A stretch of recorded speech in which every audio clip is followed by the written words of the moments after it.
After a fantastic win against West Bromwich and into the third round of the League Cup, Newcastle United make their way to the Tottenham Hotspur Stadium this Saturday. Will they come out on top?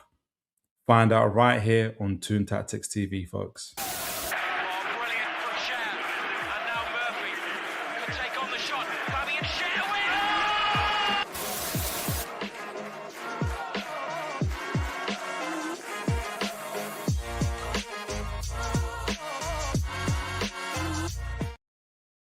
How are you all doing, guys? I hope you guys are well. I hope you guys are doing fantastic this evening, this morning, this afternoon, wherever you are, whatever you're doing. You could have been anywhere in the world, but you are right here with me, and God bless you, folks. I am looking forward to tonight's show with you guys.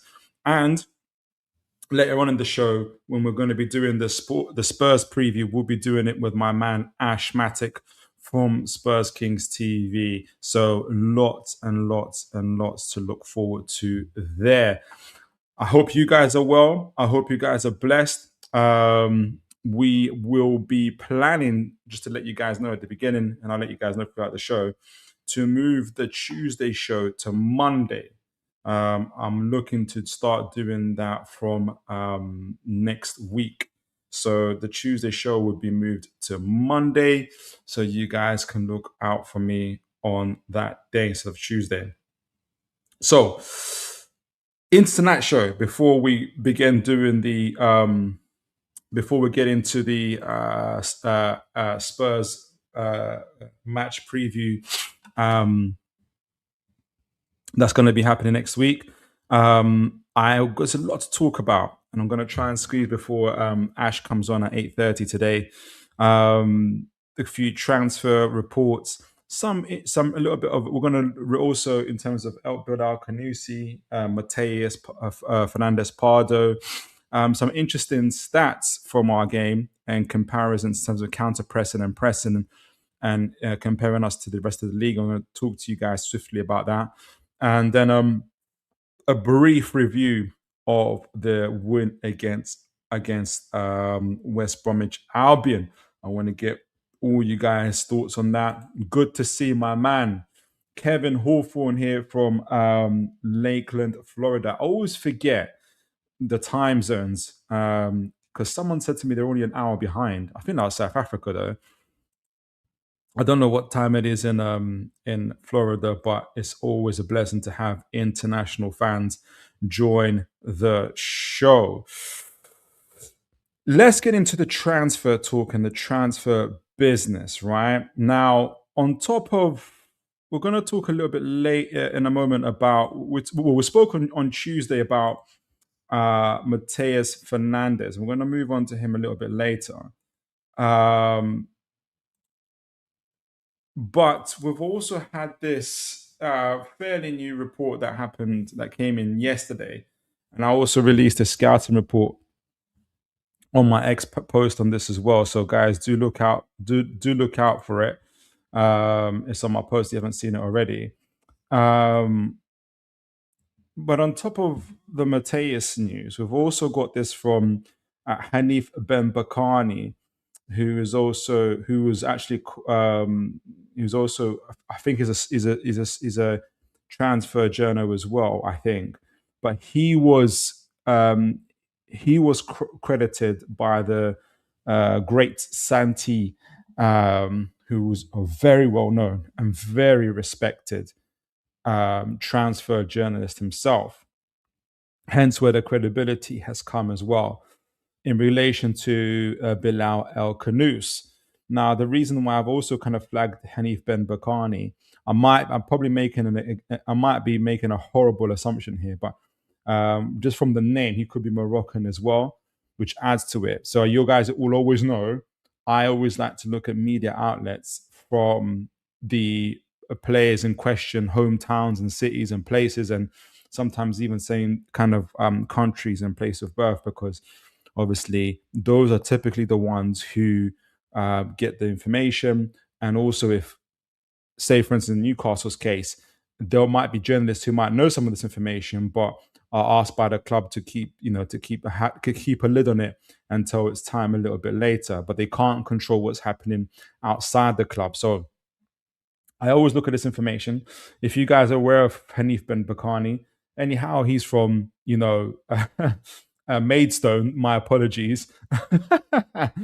um, but I thought this information, you got the credibility there, in terms of the information that's been, in terms of the journalist that's given it, and in terms of the outlet that it's coming from, and actually, I think it was today, it was further backed up by our very own Mark Douglas from the newspaper, who actually said that Newcastle, that, well, from I haven't, the direct tweet is around, sorry, the direct articles around how both Bilal and Mateus are open to a move to Newcastle United. So that sounds really, really exciting. But also the fact that it further backs up this report, which first appeared yesterday. And that is from Hanif Ben Pokani. And when he says, info Bilal El Khannouss, Newcastle still stuck with Fernando Pardo. That's on the back of what happened yesterday in relation to the bid that went in, a number of bids that went in, one of which was rejected. The second one, I don't know what's happening with that one at the moment, but there's movement on Lille's side. We're going to talk about that a little bit later. And what it says is that still stuck with Fernandez Pardo, that's Mateus Fernandez Pardo, has activated the Bilal El Khannouss track. I don't know about the word, the translation's a bit funny, but I'm assuming it's obviously activated their approach to Bilal El Khannouss. Now, in my view, it's not that all of a sudden Newcastle, because the way you read it, it makes it look like Newcastle, as of yesterday, the 26th of August, just realized, wow, that Bilal El Khannouss guy is really good. Maybe we should look at him. I don't think that was the case. Obviously, I think they've been looking at Bilal for the fact we know they've been looking at Bilal for since his Leicester days, and even before that, we know that because we've done scouting reports on him from then. And you guys will know that, especially most recently, I've been very, very, very impressed by some of his data and some of his background information that we've looked at as well. So I'm really excited about this. So I don't think they activated their interest yesterday. I think that this has been going on for some time now, and there's a possibility that maybe that it's this particular potential transfer is a little bit further down the line. So he goes on to say, Stuttgart still want to sell him, which is interesting. The club want to sell him. And the player is now open to departure, especially to the Premier League. Now, to my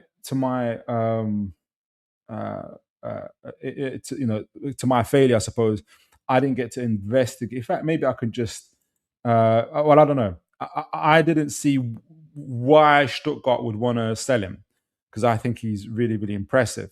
And he's got decent data and stats as well. So I'm a bit surprised by that. And obviously, he's now open to the departure. So it appears to be that Stuttgart are open to sell him. He's open to go and open to join Newcastle, which is an interesting one because, like I said, I'm surprised that they want to let him go. But let me know what you guys think about him. I really like Bilal. We've done scouting reports on him before. As I've mentioned, I think he is an impressive player. It's very likely he would play. He's a versatile player, can play in the 8 on the left as well. But I think we are looking at him to play in the 10. Now, when I covered Mateus Fernandez, I'm going to go back and forth between Mateus and Bilal. When I covered Mateus on Tuesday, I was looking at him in the 10, which is still possible. But the more I look at Mateus, the more I think, and the more kind of ITKs have been saying this, the more I think that he's more literally, I think we're looking to play him up front, centre forward, or inside forward on the left, rather than a 10, though that's still a possibility. It'll be super interesting if we get both players. Let me know if you guys think we can get both players. That would be a phenomenal window if that were the case. Just wanted to briefly look at um, Bilal's GA with you guys. But just looking at this, just zooming in at Stuttgart 20, from when he's only been there for a year, so I'm surprised they want to let him go. And if you look at his 25-26 season right here, this is 25-26 season, guys, right? 9 goals, 9 assists, so 18 GA, right? He was awarded 44 games, 2,726 minutes played. So that's roughly somewhere between up to 30, 35 games, maybe, like as starters if you're looking at them. Why they want to let him go, I don't know. He played 1,600 minutes in the Bundesliga, scored 4 goals, 5 assists, so 9 GA. Then he scored 5 goals in the Europa Conference. So he's been really productive for them, GA wise. This previous season at relegated Leicester, we talked about relegated Leicester, the worst team, one of the worst teams to grace the Premier League at the time. He still got 9 GA playing for them. And he just showed that if he plays for a better team, he gets 18 GA. Before that, again, 11 GA at Genk for Belgium. He would have been super, super young then as well. So again, I'm a little bit surprised in that report, like if that's even true that they'd want to let him go. But you guys let me know. I want to have a brief. There's so much stuff that I've got to get onto, but I'm stuck on this now because I do like Bilal, and I want to share some more of his data with you. And if he was to come to us, I wanted to show you guys something. If I can find it, I should be able to find it. Maybe is this easier to do this? Because I do save their stuff on my files that I look at. So you've seen his GA, which has been impressive, right? Here we go, BK metrics. Yeah, so let me show you guys this before we go on to Mateus. Impressive GA, impressive. Where are you? All right, so show this instead. Okay, so this is Bilal's metrics over the last 4 years. So at the bottom in the yellow, 19 years old, playing at Genk, and then green, the following year, 20, playing at Genk. Then the following year, playing for relegated Leicester City for a year, in the pink and blue for Stuttgart here. And you can see some real consistency. So this is over Belgium, playing in the Belgium League at Genk, playing in the Premiership at Leicester City, and playing in Germany in Stuttgart. And you can see some real consistencies in different areas. His number one, his ball carrying has been elite no matter where he goes. Right, so his ball carrying has been elite, always in the 80s and 90s percentiles. Then you look at his key passes. That's passes that lead to shots. Again, pretty elite. Varying between 70 to 90. The only time he dropped to 77 was playing again for relegated Leicester City. Right before that, it was 87, 97 playing at Genk, then going quickly back up to 98 percentile playing for Stuttgart. So what does that tell you? He's really good at creating shooting opportunities for his teammates at an elite level. He's elite at progressive carries at an elite level. Now, it's only playing for Leicester City again did his forward passing suffer a setback, right, in terms of metrics, right, where he was on the 32 percentile. But again, playing for relegated Leicester, that's what happens. Playing for Genk, it was anywhere between 79 to 84 percentile. Again, excellent before dropping off a little bit, but at Stuttgart for 64 percentile. I'm going to assume that's more of a tactical thing than anything. So again, elite key passing, elite progressive passer, elite carrying, right? So he's not here to win you amazing duels or possession one, and maybe that's the area that he lacks. But that's why you got the likes of Nicolas González and the likes of Mr. Lewis Smiley, who are there to sweep up and win those duels for you while you go out and create. I spent way more time than I wanted to, but I just think he's an excellent player, and I think added to what if he were to come to us as a number 10, I think that would be absolutely excellent. Let me know what you guys think before we move on to Mateus. I don't know if we'll get to review yesterday's game, but we'll talk about it. Ash will hopefully be here at 8:30. All right, so good to see a lot of folks coming in as well. God bless you guys. I see my man.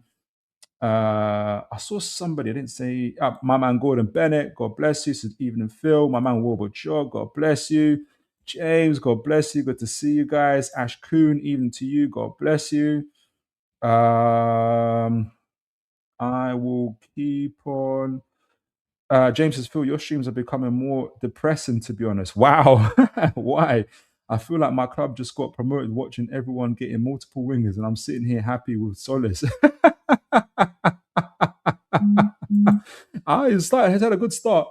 James says, I wouldn't mind both, but either one of them are not strikers, to be honest. Maybe we're trying to convert, especially Mateus. And that actually leads us nicely to Mateus.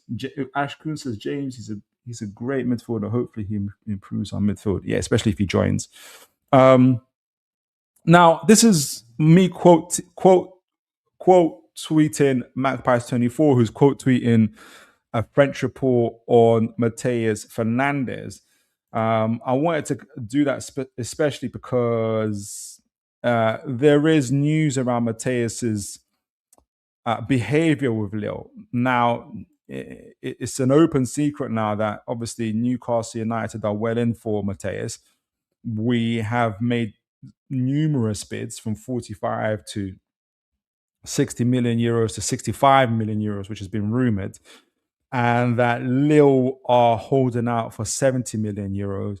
Now, as a club, they're in a strong position. They've just sold Bouadidi for 100 million.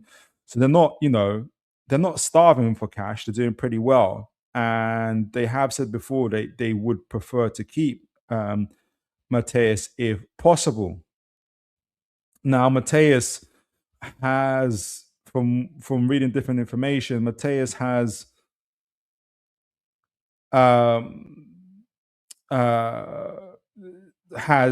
given the transfer request. He has refused to play, obviously, allegedly, and now obviously we've had this follow-up news from which is quote tweeted, which seems to be a direct quote from the manager David Ancelotti himself. So Lille have banished forward Mateus Fernandez Pardo from team training for the rest of the transfer window. Does this sound familiar, guys? Does this sound familiar?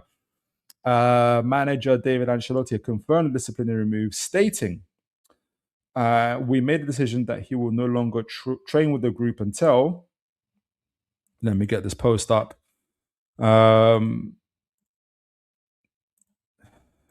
get the full report, until, where is it? Oh, that's the actual thing. It's not my bookmarks. And there's some further news on Bilal El Khannouss I'll go back to in a minute. Where is it? Oh, don't tell me I lost it. But I think it says until the transfer window ends, basically. Until the transfer window ends. So I've tweeted that I have encouraged Mateus to apologize and go back to his first team. This is a side note, to go back to the first team and do what he can to play for his club. As much as I want him at our club, I think I encourage him to do that, as I did encourage Isak to do that. I personally do not like this behavior. I know that people more and more are saying it's part of the game, and I understand that part of it. But just because something is part of the game, it doesn't mean that I have to be used to it and just say, yeah, it's part of the game and continue on with it. there are content creators who just openly say players should strike, players that play for, quote unquote loser clubs and stuff like that should just strike and just go. I don't believe in that. I think that is a very self-centered way of looking at the game. But everyone has their interests, I suppose, and I guess the counter argument is when a club doesn't want you, they're the ones who are quick to kick you out the first team, kick you out the club if they need to get their point across. Just ask Martinelli. So I understand that part of the argument too. Now, what there's been other movements I've been trying to find, but there's been other movements not directly related to Mateus himself, but related to Lille. So Lille, in fact, let me just get this here. I'm confusing things. I'm trying to find it. I can't believe I didn't bookmark the thing I really wanted to bookmark. But essentially, Lille are either they've bought another striker or they are trying to buy another striker and forward. And I think they've got another winger on top of that, which points to. So someone said that Lille signed a winger yesterday. And obviously, Mr. Mateus plays as a winger, can play as a striker as well. And now they're targeting the striker too, which is an indicator. Oh, here we go. I think Peter O'Rourke gave this. I know he's not the most reliable, but essentially, Lille are trying to buy Zian Fleming. Let me just share this. Lille trying to buy Zian Fleming. So they're buying a winger and a striker, two positions that Mr. Mateus plays in. Which is an indication, if you want to read it as that they've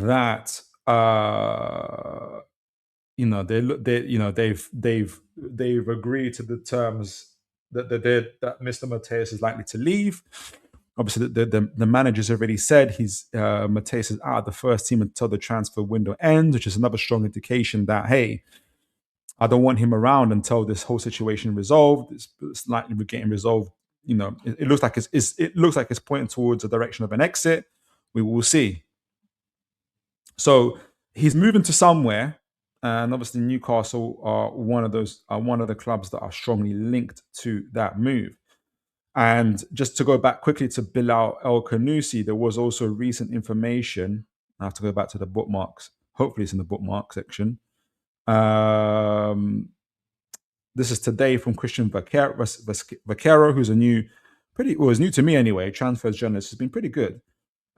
He says Newcastle, it's an interesting way he worded it. In Newcastle, they're convinced that Stuttgart would accept 55 million euros offered to Bilal El Khannouss. Like, how does he know what Newcastle are convinced of? Why are Newcastle convinced of this? Is it because Stuttgart have said they want 55 million euros, which is about 50 to 48 to 50 million pounds, maybe 47 to 50 million pounds, I think, right? So this is all simultaneously with Mateus, Bilal. So if you put 2 and 2 together, you can get 5. But there is a suggestion to say that Newcastle can get both players. Both players are very, very exciting. They're different profile of players. Bilal's more of a playmaker.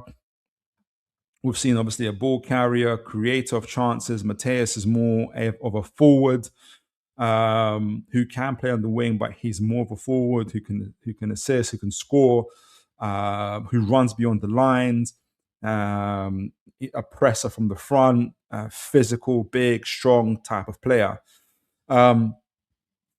So Bilal for the number 10.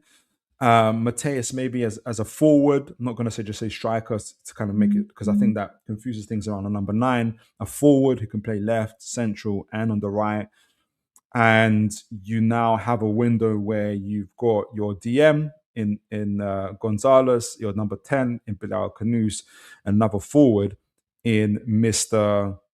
Bilal El Khannouss. So it all seems to be lining up quite well. There was a final bit to this, which was fairly recent. And again, I'm annoyed with myself because I thought I had my bookmark sorted out.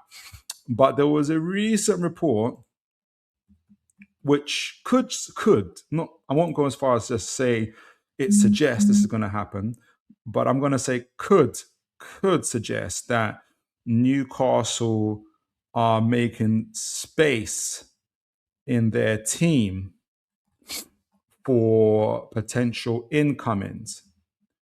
And I'm going to go to the chat in a minute and just want to make sure I get the report up. Here we go. And it is from Fabrizio Romano. So, one of the biggest legendary transfer journals out there. Hate him or love him, as they say. Hate it or love him, but he is huge. And again, that adds to, as I always say, when we're reading these articles, who's it come from, who's likely leaked it, why has it been leaked, for what purpose has it been leaked, right? And it's Fabrizio Romano, him and Ornstein. In fact, how many followers has he got now? 28.9 million. Jeez Louise. Ornstein's got 4 million. So, legendary, right? So whoever gave this information to Fabrizio wants the whole world, at the minimum, he wants 28 million people to know about it, right? So this is the information. And keep in mind Bilal El Khannouss, keep in mind Mateus Fernandez, right? Especially Mateus, because he's a forward, in every sense.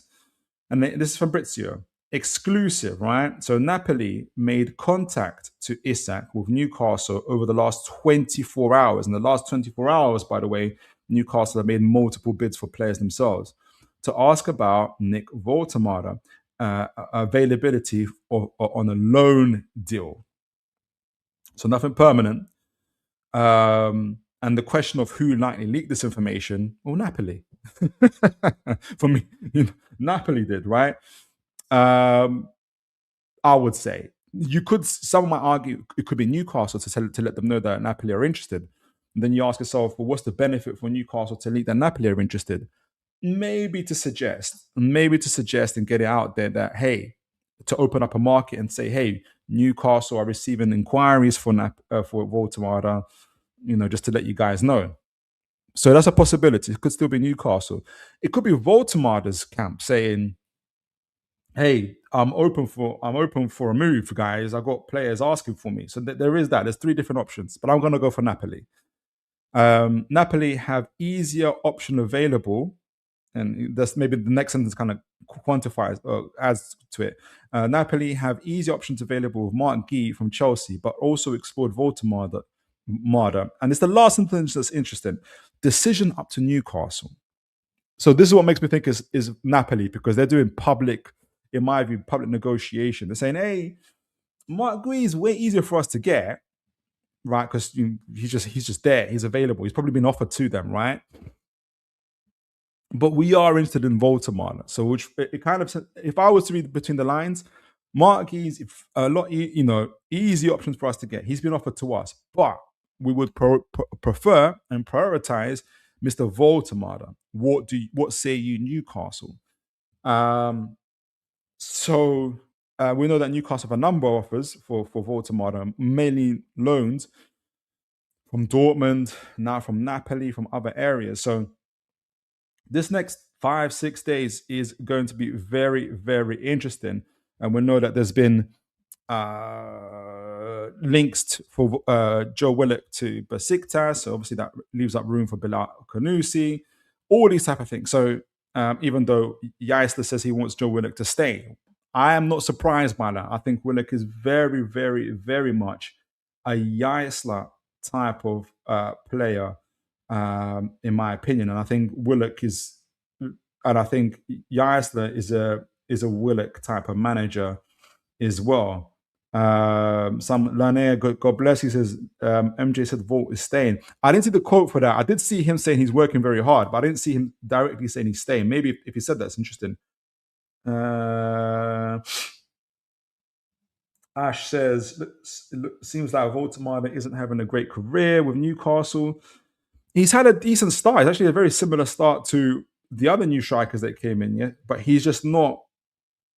He's not made for this league, in my opinion. Gordon Bennett says, I'd keep Willock and sell Big Nick, being in another 10 to support Wissa and Usola up top. I agree. But I also want Mateus in, so maybe Murphy makes room or something like that. So there's a lot of movement there for Newcastle. I prefer for Volta, Marder, and Murphy to go to make space for Bilal El Khannouss and for Mateus Fernandez. I think that will transfer our window. If I'm very, very greedy, I would love a left-sided defender, so someone that's primarily can play in the back three, but can also function as a left back to support and rotate with Lewis Hall. If I was really, really greedy, but that's the news so far. I overestimated myself. I thought, yeah, I can cover yesterday's games and all that. Definitely can't do that. But before we do that, we're going to move on to our Spurs preview. And like I said, we've got our guest in the back there, Ash, and you guys know how highly I think of Ash, the level of quality and content that he brings to the show, and how much inspiration is behind my own work as well. And it's always great to get you guys' feedback whenever he comes into the show, that the quality shows that you guys receive. So we're going to be having a fantastic time talking all things Spurs. Obviously, our match coming up, breaking down the tactics going forward. But welcome to the show. Ash, what's good, bro? What's going on, Mr. Philly? Up in the building. Big up yourself. Toon tactics to the world. Big up to the Toon army. Whoop, whoop, whoop. Carnival weekend, man. It's crazy right now. Yes, of course it is. I'm bringing a little vibe, but at the same time, my mash up still. Look, my belly is hurt. I don't know if you can see that. Pepto. Oh, jeez. Jeez, you brought the business, 90s bro. back with that. Listen, my belly is it's crazy. So yeah, I'm having to take it easy. I'm gonna have to do a bit of a pause in this one, but I think I'm gonna have it's so a little bit to set my stomach. Make sure you break. Just make sure you break. Yeah. No ways, man. No way. I can't even come out. Wait, pause. I can't even. It won't come out my mouth. It won't come out my mouth. So. Yeah, man. Big up, man. There's a big game on Saturday under the lights. Sky Sports. Huge. Absolutely huge. Yeah. I think so. I can't think of anybody what anybody else is saying, what anybody else is doing. I'm super looking forward to it. We're gonna get into it. You're confident. You're confident. That's why you're looking forward to it. Why do you think? I hear it. The energy is different. I think. We're gonna get into it now, because I was gonna say our team, or both our teams, but speaking about Newcastle, we've had such a transformation. Literally, I think the commentator said the other day, we're playing West Bromwich, and he was saying, there's only 2 players in this team who were part of the team that won the League Cup, nearly 2 years ago now. That's which is insane. It's mad, right? That includes the manager. so that song go? I'm a different person. Change my life around. It's a big tune, It reminds me of The Weekend when I hear that song. I'm a different. Yeah. Absolutely. So I'm nervous and I'm excited and yeah, man. So there's a lot to it. So when I say I'm looking forward to, I'm looking forward to seeing how we respond. Literally, what Newcastle we're going to see going from game to game. But we're going to talk about that some more, and I want to get your take, obviously, and all things. We're going to be talking about tactics. We're going to be doing everything, right? But I want to kind of go back before going forwards, right? Because to kind of get. I see where you're working. Nasty guy, Hey, I can see his 17th. I hear it. You have to go back. No. Remind yourselves where you came from. I get it. I'm just connecting the threads. I'm trying to. For the folks that aren't aware, obviously we did from a Rival Lens show probably nearly 2 months ago now. It was at the start of the transfer window. And what I like to do for the Rivals Lens show is to cover the team's finances, as well as, I identify their squad, overall team and squad strength, and see where the gaps are and what people want going forward into the transfer window. And obviously Ash was there as well. So I'm reconnecting. I'm tying the thread together going into this game, and not to remind Ash of the 17th place, but just to say this is where we were, and look where we're going into now. I'll briefly say on the finances, because we're going to be talking about transfers and your team in a moment. We were saying that obviously Tottenham are in superb financial shape, and that's obviously proved itself going forward into the transfer window, where we're going to show a little bit of the money that you spent as well. You guys were selling paintings and everything else. You were telling me that, which was you having auctions and stuff like that. So, but there's been more than selling paintings. Like, you got a huge Amazon deal where you're going to guys are renaming your state. I've never seen a fan base, by the way, more looking forward to changing the name of their stadium than Tottenham. But huge money. We did an analysis of your team, obviously an overall kind of analysis where we kind of said, if you put everything together, the fullbacks, the defenders, the midfield, the strikers, everything else, Tottenham are somewhere in the 52nd percentile, which is essentially a mid-table European quality team. But for me, a major, and by the way, this is it's slightly different, but it's the same. And I want to big up my man Wobojog for highlighting this. Whereas he was watching the Man City show. Now, I'm not saying I'm Mr. AI analysis, but he noticed that City did a very similar type of analysis when they're looking at the squad strength of their team. And actually, at the beginning of the year, they realized that their team is in quality lower than Arsenal's, which is what the same kind of similar I got. I just wanted to put it out there anyway. But that's what we had.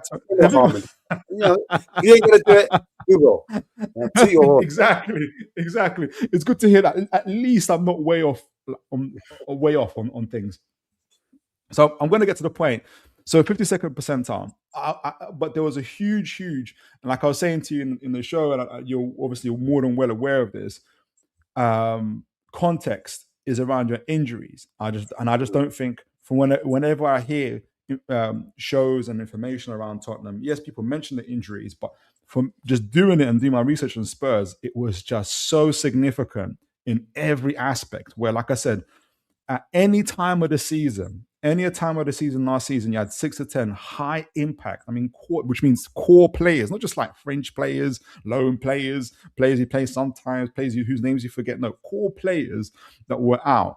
And I think that was a huge contribution to what, you lost your creativity, you lost your midfield control, your goal threat, your defensive leadership, which obviously, hence why you finished where you finished. So I wanted to tie that into kind of what we're going to talk about in a moment. We're going to move into the transfers in a moment, but obviously we're going to be talking about how your team's moved on from that in a moment. But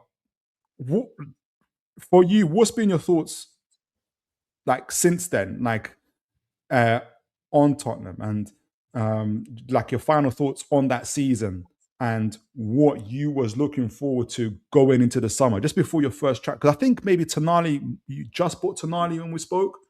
But like, what was your thoughts like leading to this summer transfer window, and what were you hoping to change for Spurs? I'll be honest, man. Before that actually even happened, I was just like, we need a lot of work, and I didn't think we would invest this heavy into the squad. I'll be totally honest. Yeah, I didn't think we would break as many wage barriers as we did. I didn't think also we would get like £100 million player at that time when we spoke last. And I guess what happened really essentially was that us finishing where we finished woke the club up.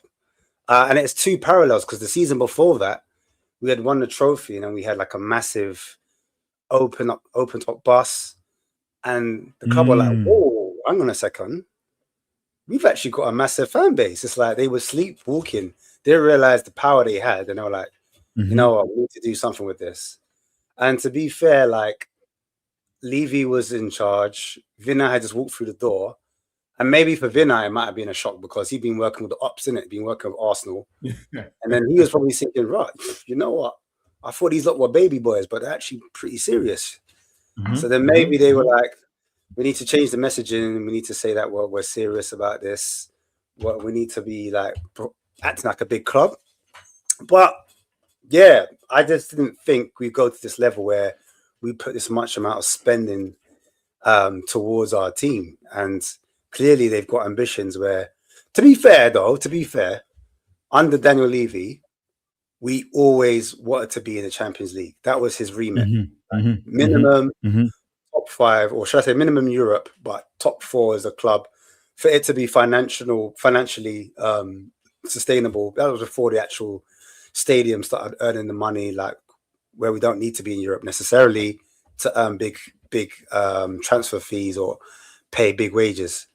So, yeah, I mean, the club was set up in such a way where we were always going to be able to get to this next level. But we've always been prudent in terms of the way we spent money and the way we went about transfers. For example, getting players out the door, we would take long. So Romero will be the best example for me. That would be typically a deal that would take all summer because we want to get the best buck for him. He's a top player, won the World Cup, Copa de America, blah, blah, blah, blah. Then you could say probably the same maybe about Spence. He went for maybe penance to what he's probably worth in a lot of people's eyes. But we do know the typically behind it, why he went for so little to Inter Milan, an Italian club. Where I don't know. What's the context? I'm intrigued now. No, I'm saying the context is that there's not a lot of money in Serie A. Oh, right. I thought there was like a big story behind it. I was like, no. So I guess like those things not slowing down, getting in the way, help to speed the incomings up. Because you know how the clubs operate. You have to get one out before you get the one in, etc., etc. And I'm glad that we weren't operating heavily like that, because normally we'd have to get all the outgoings first before we get a bulk of our business done. So this time it was slightly different, in my opinion. So yeah, that was completely different. And like I said, to not only just break it once with a Mateus Fernandes, 85 million, we did it again with Tonali, 100 million. So that blew my mind. A lot of people, even myself included, I thought, nah, we'll do the Fernandes one because that's what we typically do. We've got Maddison. He was from Leicester, relegated. We got Sissoko as well. He was, so we were relegated that time. I don't want to, like, you get the message, right? You get the pattern, right? So we wear our scars proudly. Ah, fair. So, yeah, man. It was like, all right, Fernandes one. I can see Tonali just seemed like the blockbuster because he was heavily linked with Man City and Arsenal as well. They were looking at him for that Rice, not alternative, but depth. So yeah, I just didn't see it happening. And then when we got over the line, I was happy because the narrative now changes because people be like, "Oh, typical, really go for the relegated players."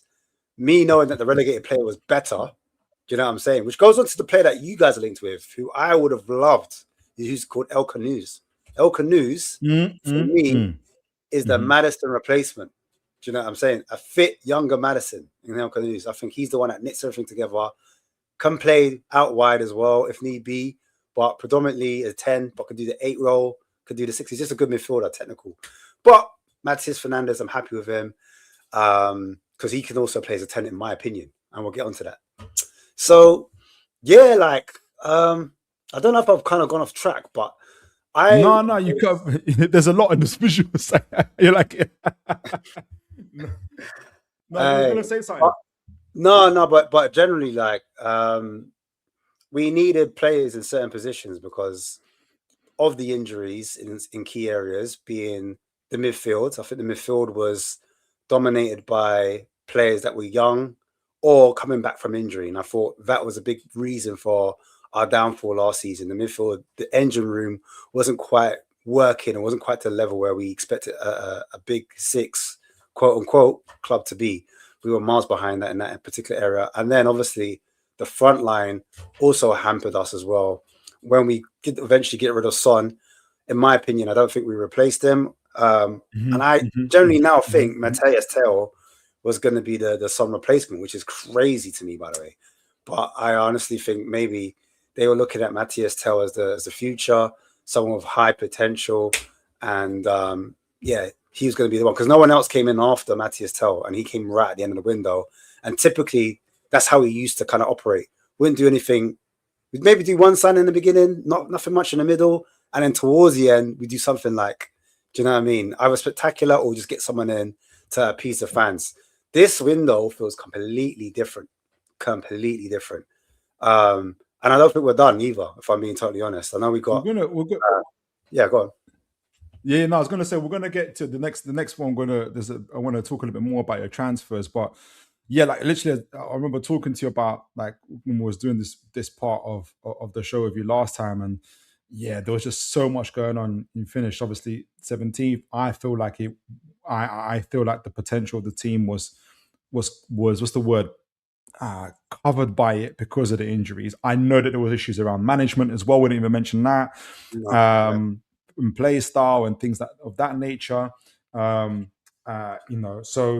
there's just a lot going on. So there's big work to do. And like you said, we weren't expecting you to do the transfers, and it's not done yet. We're going to go into it in a moment. Just a comment for you as well. My man Wilbur says, Ash, not has changed. If anything, I see regression. You are 19th now. In all seriousness, I don't see this window as a sign of ambition. The owners are buying an insurance policy against relegation. What's your thoughts on that? Interesting. Maybe he's judging it off the back of the Brentford win. I'm suspecting that. And I think the reason why he might look at it like not much has changed is like we've obviously bought a new team.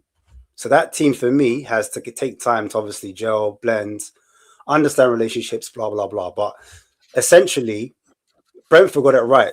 If you want to beat a De Zerbi team, and I'm sure we'll get onto this, you have to be compact, meaning blocking central progression. If you block the center, that's where De Zerbi likes to progress the ball through the lines, through the middle, likes to bait the opponent in, and that's how he likes to play.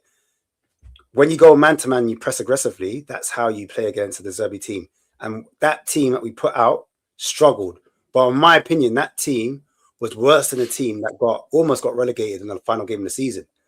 So for me, that says a lot. That wasn't the real mark of what we're going to look at maybe in 4 to 5 games. Because even against you lot, I still don't think we're ready, in my total honest opinion. So we're still building up. We're still getting a team. For my criticism of De Zerbi was leaving out Matthias Fernandes, or Matthias Fernandes, however you pronounce it. I think that was a big mistake, and it showed a lot. A lot of mistakes cost us. But the biggest thing for me is that front line. That front line was nowhere near ready to compete. And I think Brentford knew that. That's why they went so aggressive, man to man. Their centre-backs high up. One of their centre-backs, Nathan Collins, was all the way into our attack. Yeah. So to me, that was taking liberties. Yeah, he was taking liberties. He was taking liberties, my man. So I just. But that's the equivalent of if anyone's had an opportunity to have a sparring session like in boxing, and you go to a local gym. Once the guy says, "Don't use your right hand, just jab," that's when they're just taking the mick now. Or like they just know that you're a beginner. So they don't. That was what Nathan Collins going up front doing that. No, but I think the finish off, I'd say like difference between, we finished 17th twice. I hear it, but last season was like we came really close to death. I think with Ange that season when we did fall off, we wasn't as close to the bottom as before. It was a case of we're focusing on Europe. We don't want to risk some of those players. Blah blah blah. Do you know what I mean? But the issues of the front line, in my opinion, was still there. So the fact that we're addressing the front line and a lot of the front line you're going to see over the season didn't start last weekend. For example, Richarlison is on his way out. Matthias Tell, I would assume, would be down the pecking order further. He's at 21. He's not 22 till April. Then you've got the young boy in Mikey Moore. Mikey Moore's not even 20. He's literally a kid. So that was our front line. So what more do you expect? And the way De Zerbi plays, if you can't play through the press, he would try to play over it and go direct. And those players, the mismatch between physicality, height, and speed, it's night and day, you know? It's too much. So yeah, there was no wait for us to get out. And I think Keith Andrews, he did a number on De Zerbi. He did his homework. Fair play to him. There you have it. And obviously we talked a bit about the transfers already. These are your incomings. So incomings and exits. So you've got 1, 2, 3, 4, 5, 6, 7, 8 players in. So when you said a whole new team, like it's a whole new team. You know, and these are all. That's what and you can argue. You can argue most of them are starters. I mean, you can, Senesi, maybe Robertson, obviously the Dubravka kind of rotation, but I would say the majority are starters. And let me just take this off for a minute because I wanted to see the bottom bit.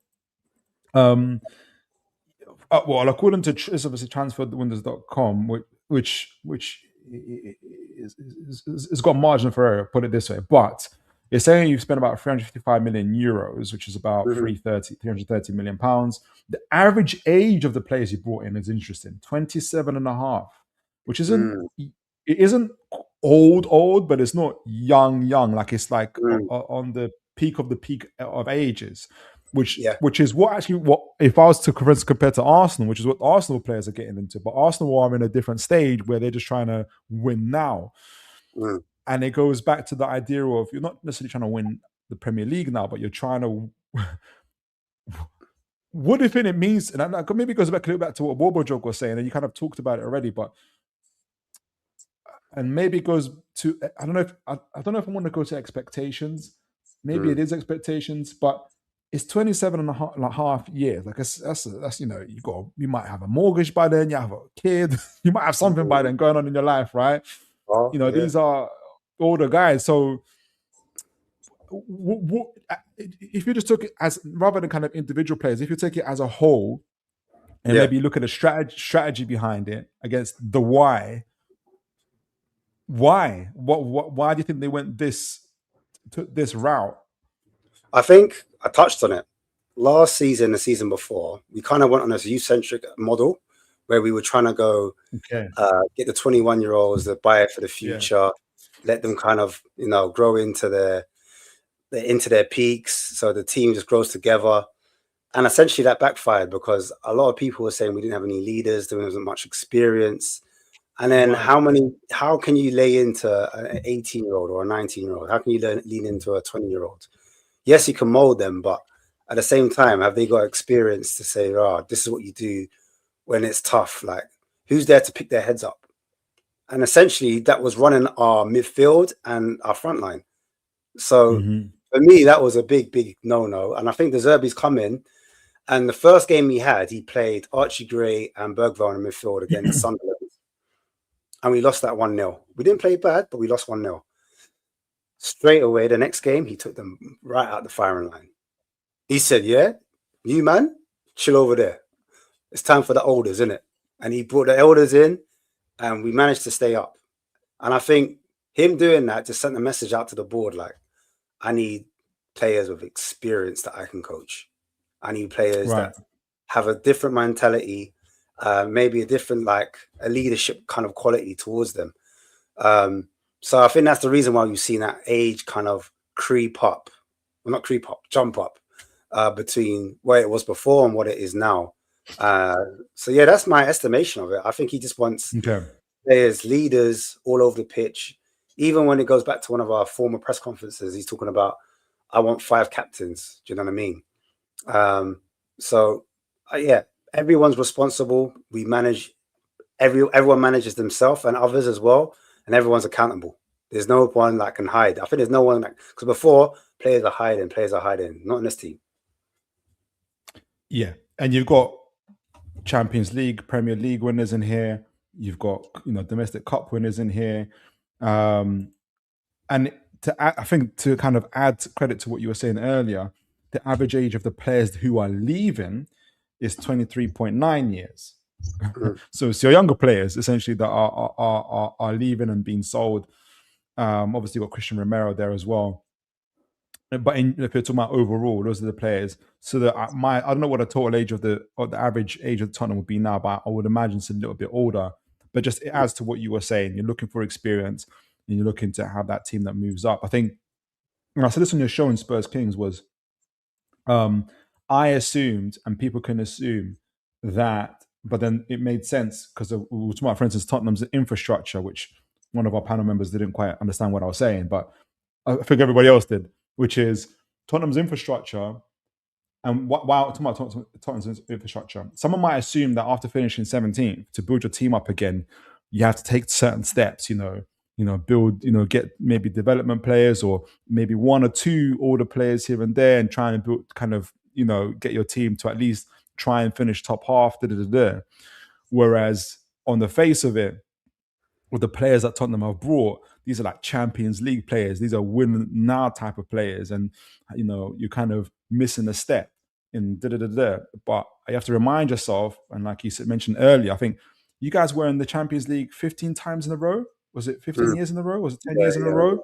Yeah, 15. You've got a huge infrastructure. You've got an infrastructure that, and we were talking about the finance before, you've got Champions League level infrastructure. You can afford to pay players between 250 to 300K and still be within SCR and everything else. So it's almost like I don't know if you might appreciate this, where it's a guy maybe who has been a bodybuilder for like 10, 15 years, winning the Olympics and stuff like that, and maybe took a year out, 2 years out. And when he gets back to the gym, he's not there to learn how to do press-ups again. He knows how to do press-ups, right? He might not necessarily lift the same weight straight away, but he knows, do you know what I mean? There'll be a certain baseline that he will have that maybe an average person wouldn't. So I look at it as that Tottenham kind of doing that. And it worked, and it kind of works from a financial point of view. How it works on the pitch is going to be a different thing. So, okay, cool. Just to close up on the transfer window, and we kind of move we're going to move into the game itself in a moment. But I'm going to move on to review your game. You talked a little bit about Brentford. I wanted to review that a little bit more with you before we get into this game. But just to close up on the transfer stuff. Obviously, Mamouche was confirmed today. Yeah. Today. What's left? Okay, first of all, what would you like in terms of players coming in, and what are you expecting to happen in terms of players coming in? I would like another technical player, someone that's secure in possession, someone not relying on Matías Fernandes. I think he's our most technically secure player. I think he's going to be one of our most secure players. So not Tonali then. I don't want him to be injured. No, not Tonali. I don't want him to be injured. And then all of a sudden we go back to what Brentford. Yeah. Because for me, that was huge alarms and a lot of concern. So yeah, I would love a player that will complement Matías Fernandes or could play alongside him, or even if he comes out the squad or the team, we don't drop off a level. We don't drop off a cliff. Maddison, for me, his days are done, if I'm being honest. You might get another season or two out of him where he performs at a good level. But essentially, his body keeps letting him down. He's got another injury that's going to rule him out for another 4 to 5 games. They're saying 2 weeks, but you can never really trust them. Yeah. You always got to add a few more games and weeks onto it. So who knows when Maddison will be back fit? Maybe after the international break. Who knows? Really disappointing because I really like the player, and he's Mr. PR. I think he is. But I think the fan base really wants a Jed Spence replacement because Pedro Porro lacks height, physicality, slight issue, but it's more height and speed, defensive awareness. He's not bad as a right back, but I think we could improve in that area because Archie Gray, I think more importantly, we don't feel like he's a adequate enough cover in that position. So a right back that has a slightly different profile to Porro, overlapping, Right. physical, speed, like a Coyote kind of type, kind of right back. But yeah, and then I think the next position would be goalkeeper. I think not everyone's sold on Kingsley. I think this fan base is split. Obviously, he did contribute to the second goal happening. He kind of palms it into the path of one of the Brentford players, and that kills the game for us. As a goalkeeper, he meant to push it away, but he kind of like doesn't get hold of it, and it just falls to a Brentford player. They punish us. But yeah, so I think people want a more senior keeper because again, he's young. So it goes back to the season before. That's what was costing us, the younger players. I think Vicario made a lot of mistakes last season as well, which contributed to a lot of games that we dropped points in, which could have made a huge difference to where we ended up in the table. But yeah, I think goalkeeper and fullback, and I think we need to give Van Hecker time, but there's glaring weaknesses in his game. In terms of like getting on the turn, that's a bit of an issue. Yeah. And him timing when to jump. Sometimes he jumps a bit too late and doesn't get there, and then vacates that kind of area where you can hit a ball in behind him. And because he hasn't got great aerial strength, he can't always win those balls, those duels in the air, where if the keeper goes long, which Brentford were doing, he wasn't able to get there. He wasn't able to win his duels. And then that's when they were... No, go on. Sorry, go on. Yeah, that's it. That's when they were... I was going to say, it's crazy that, he looks like 6'4", 6'5". It's another issue, like, because Van der Ven's the same. Van der Ven's a big guy. He's not good in the air. It's just what it is, man. I don't know if it's a mentality thing or they just don't know. They shut their eyes when they header. I don't know. Before we move on to just to quickly review your Brentford game a little bit more, Wilbur Jog says, we'll go to the chat. Wilbur Jog says, think Levy was trying to bring the wage bill down such that clubs book financially are very attractive and healthy to attract investors with a complete buyout unlikely or partial percentage of the club. Yeah, well, that could have been a reason why we dropped to 17th, because we almost got relegated for that particular method. Yes. Because now they're doing it the other way, where they could still sell the club, but for much more if we finish higher up. We start winning trophies, domestics. All of a sudden, it looks a lot more attractive. There was an investor. I remember this years ago, and I will tell you this because I felt pain in my heart when I heard this. They were comparing Tottenham and Newcastle, where obviously Mike Ashley took over Newcastle. Levy obviously had been already a number of years in charge of Tottenham, and how the approaches to both owners had very different approaches. And it's interesting hearing you now what Levy was doing that led you to relegation, which is what Mike Ashley did, which is bring the wage bill down. Our wage bill was so down that, you got the PSR, like, most clubs are in the red. They've all got losses. Newcastle were in the green. It sounds great, but green sounds good on the book, isn't it? Paper, yeah. In real life, it means twice relegation in the space of 10 years. Well, it's what happens when accountants run football clubs, bro. Exactly. Whereas Levy took the approach of, like you said very earlier, let's get into how about we do Champions League, get into the Champions League every year and just get money and get status and grow as a club, which worked for you. Why he chose then the last 2, 3, 4 years to do this whole wage cutting thing, which brought you back down to fighting. But he chose the Mike Ashley way, which brings you to fighting relegation, right? Do you know why? It's because he wanted to go back to the model which was successful for him in terms of how we sold Gareth Bell. Gareth Bell went for astronomical fee, and he brought us in 7 players, innit? So he wanted to take us down the builder route, and he thought, okay, Harry Kane, obviously we sold him for like 100 million.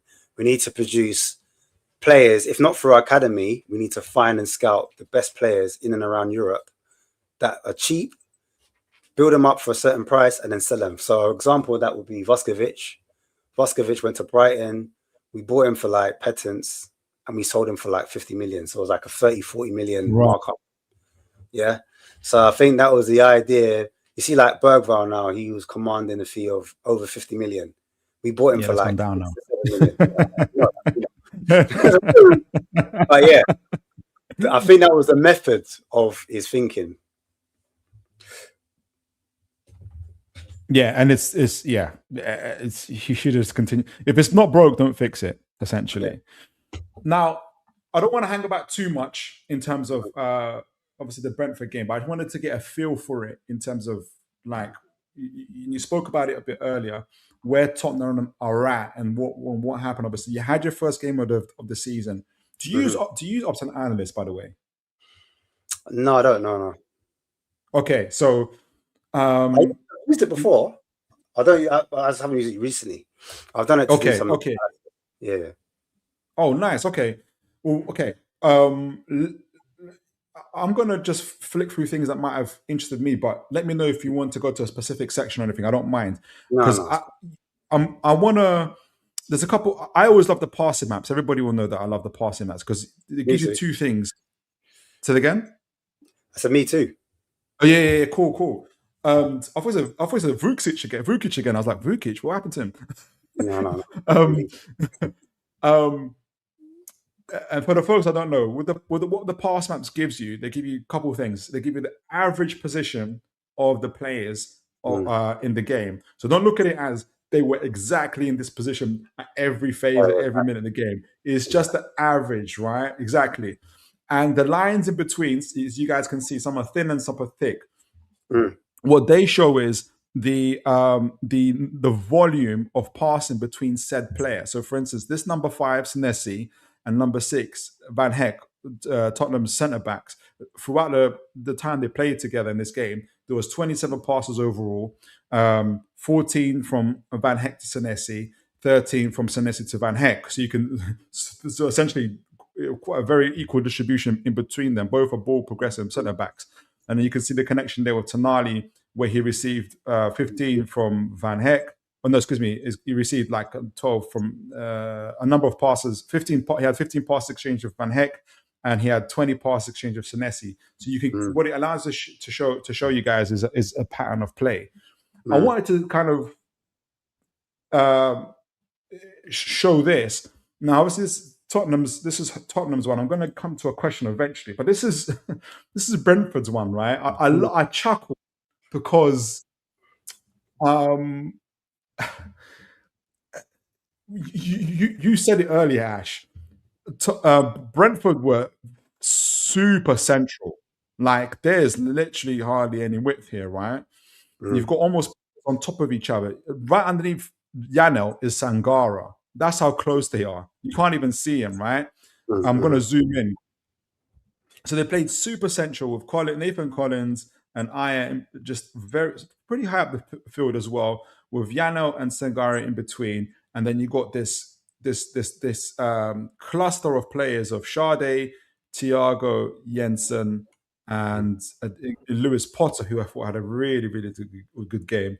And Watara was the furthest one out as well there. So you can see the passing between them. I think from what I can see here, you guys had the bulk of the possession, I think. Yeah. You guys, you had 59%, they had 40%. So there's a clear plan of what they were doing, right? Then obviously you got Tottenham who had the bulk of the possession, then you got guys here. I mean, you touched on it earlier, but like if you were, when you're looking at this, take us away with it. Where do you think, what has gone wrong? And I'm going to confess, I watched it was a 3.5 hour show you had with the Spurs, analyzing it as well. I thought it was fantastic. You guys haven't listened to it. If you guys don't listen, you guys should really listen to it, because it's a show where you can hear thoughts and ideas, actually, the full thoughts and ideas of people. But like, does this kind of add credence to what you were saying earlier? Have you got any kind of new thoughts to it? And I know, just on top of that, and I've got lots of questions. You did mention in your show, and I don't know if you had more thoughts about it, was the De Zerbi style, which is, can he adapt? And which people eventually ask, which I think then leads to, he can't, if things continue going badly, what's going on? I'll add this. Someone did say, I don't know what your thoughts are, that De Zerbi potentially he's not forgotten, but he assumed that the Premier League was the same from when he was in Brighton, where Brighton you can have highly technical players, he can play out from the back, he could play centrally, and he can have his way of the teams. And he wasn't there when the league just went super physical, super direct. The famous quote of Guardiola saying, I need to play like Bournemouth. Yeah. That's the letter, right? They switched to that, and he didn't anticipate this would be the situation here. So a lot of questions there. But yeah, man, what's your overall thoughts on all of this? Well, the first thing you look at is the front three, right? And 47 is Mikey Moore, our youngest player. He was the highest one forward, followed by Matthias Tell, number 11. And then number 8 is Conor Gallagher. Right. And that tell you everything. Yeah. Let's just keep it simple. We ain't got to go crazy. Do you know what I mean? Right. Conor Gallagher is the attacking midfielder, the one that's the number 10, the brains behind our attack. And Richarlison, number 9, is in line with number 16, Tonali, who doesn't possess any technical ability. The technical ability that a Zerbi team needs, Neil Poir.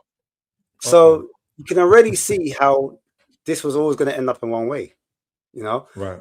You look at Archie Gray, number 14, and the distance between him and Mikey Moore.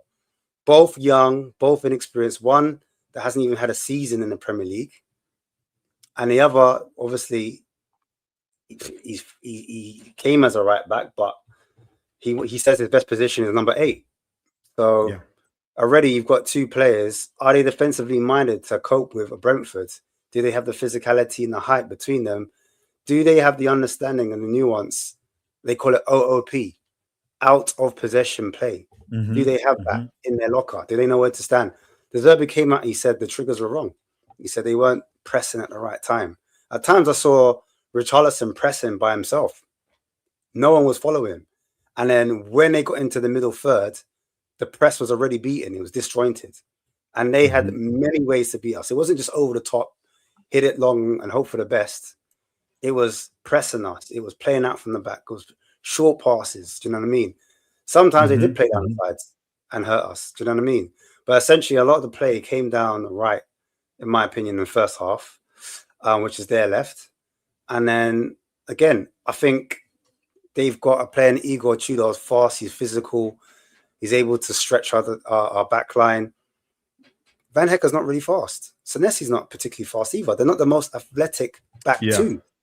So we struggled against not only Sade, even though I don't think he had as much of an impact as Thiago did, and now Tara, and again, he didn't have that much of an impact, but the fact that they were all narrow, obviously that helped the attack for Brentford. They were particularly narrow at the time, standing on our centre-backs and our full-backs. And then there was times when we didn't know if the full-back should close down the full-back, or if the striker should close down the centre-back, or if the winger should close down the wide centre-back. Like, there were so many question marks and tactical information you could see they weren't getting. It was all of a model. And for that, we were like 4s at 5s at best on that game, in that first half especially. But we got completely outdone. And the second half, we had all the ball. So we got a lot more possession. But that third goal came in early from a set piece. The organisation on the set piece was terrible. And I think it's because we literally just we hooked Bergvall, we hooked Conor Gallagher, put Bentancur and Fernandez on, and then they conceded directly off the set piece, and then Bentancur even gave away a penalty. So you could just see the panic was all over Spurs at that time. And I do think goals have a real big impact on the way the tie goes, and the fans in the stadium, they affect the way the game's going. Also, I think the second half we did play a little bit better because we did create 3 decent chances. 2 were real big ones for Mikey Moore. And because he didn't experience, he got into great positions, but the know-how to finish those chances off at this level wasn't quite there. So where he was trying to play it safe, keep the ball, get the ball on target, he was going for the instep, the side foot finish, which lacked power. Now, instead of putting his foot through it, that's what would have resulted in a goal. Against a Premier League team, you're in through a goal. Sometimes put your foot through it. Do you know what I mean? And I think he would have done a lot better. That goal could change the game. All of a sudden, we're in the game again. So, but yeah, it's not just that. I thought it was just, in the second half, again, like I said, we had a lot of possession, but we still had relatively high turnovers, and we still conceded the most amount of shots between any team that's had that amount of possession. That's unheard of. In the Premier League, there's no team that's had 59% and conceded as much goals. I mean, conceded as much shots, on target. Crazy. All right, let's get straight to the tactics board and we'll let you go. And we, I literally let him go right there and there. And guys, send in your predictions while we're talking this through. Jeez, I keep on taking them off. It's crazy. Let me find where I'm at, Matt. I think I watched the game as well. And I was obviously, like you said, there was a phrase that you said. Remember you said about is it the silent partner when we're analyzing games and people forget the opposition and stuff like that? Yeah. And I know that a lot of people were obviously going to banter Spurs and stuff like that. But, you got the continuity that Brentford had. And they just used their strengths, what they're good at. They didn't try to be something that they're not. And I think that worked really, really well for them. Trying to get here we go, JLA. All right. So is the board up? Because I can't see the screen. Yeah, it's up. Let me just get that. That one is Newcastle.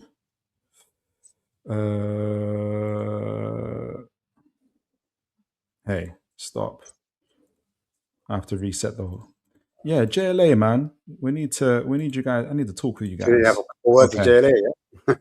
I need to. They're good though. One of them. They listen to stuff like I forgot the guy's name. Not James Lancelot, but there's another guy called James that's on there. And he took on one of my ideas and stuff like that. I was corresponding with him. They're cool guys. They're proper good guys. All right. So Premier League is Newcastle, and you guys. Do you have to pay for it? Do you have to pay for it? Yeah. I think it's like £7 a month, something like that. Okay. Tottenham. Yeah, Tottenham. I use a tactics board, but it's free, isn't it? Oh, is it? Yeah. All right. So it's not gonna have. I wonder if they got Mamouche here, but we'll add him if he's there. In fact, let us know who your starting lineup is. Okay, Kingsley's in goal. Yeah. Left back will be a doggy. Yeah, because he's got to deal with Alanga, in my opinion.